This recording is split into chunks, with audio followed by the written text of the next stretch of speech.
৩ বছরেও শুরু হয়নি লক্ষ্মীপুরের মজু চৌধুরীর হাট নৌবন্দর নির্মাণ কাজ।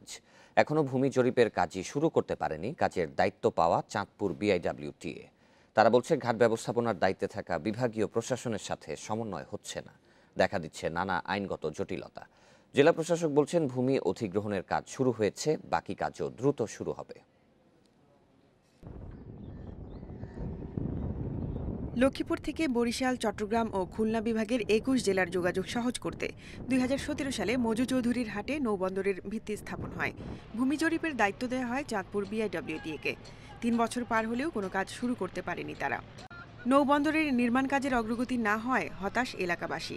ভিত্তি স্থাপন করছে, আমরা কোথাও একটা পেপার পত্রিকায় বা আমাদের মূলসুদ্রি হাট এরকম কোনো একটা ভিত্তি দেখতেছি না। বন্দর হইলে আমাদের এদিকে জায়গা যাতায়াতের অবস্থা ভালো হইতো এবং চলাফেরা ভালো হইতো, আমরা ব্যবসা বাণিজ্য ভালো হইতো। চাঁদপুর বিআইডব্লিউটি এর উপপরিচালক জানান, নৌবন্দরটির ফেরিঘাট ইজারা সহ সবকিছু পরিচালনা করে চট্টগ্রাম বিভাগীয় প্রশাসন। তাদের সঙ্গে সমন্বয়হীনতায় পিছিয়ে যাচ্ছে কাজ।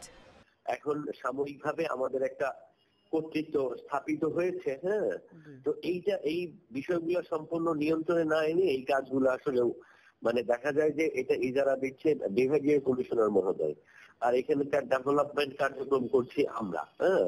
তো এই সকল কারণে আসলে এগুলা কাজ তেমন একটা অগ্রগতি হয়নি। জেলা প্রশাসক অঞ্জন চন্দ্র পাল বলেছেন, প্রকল্পটি নৌ মন্ত্রণালয়ের প্রক্রিয়াধীন, শিগগিরই কাজ শুরু হবে। বন্দর নিয়ে আমরা যৌথ জরিপের জন্য সার্ভেয়ার আমি নিয়োগ করেছি। চাঁদপুর থেকে যদি টিম আসে, হয়তো বর্ষা মৌসুম পরে তারা আসলে তখন যৌথ জরিপের কাজ যদি সম্পন্ন হয়, তারপর আমরা বন্দরের কাজ এগিয়ে যাব। বন্দর নির্মাণ শেষ হলে নতুন নতুন কর্মসংস্থানের পাশাপাশি বাড়বে অর্থনৈতিক কর্মকাণ্ড, আদায় হবে কোটি টাকার রাজস্ব। Independent news desk.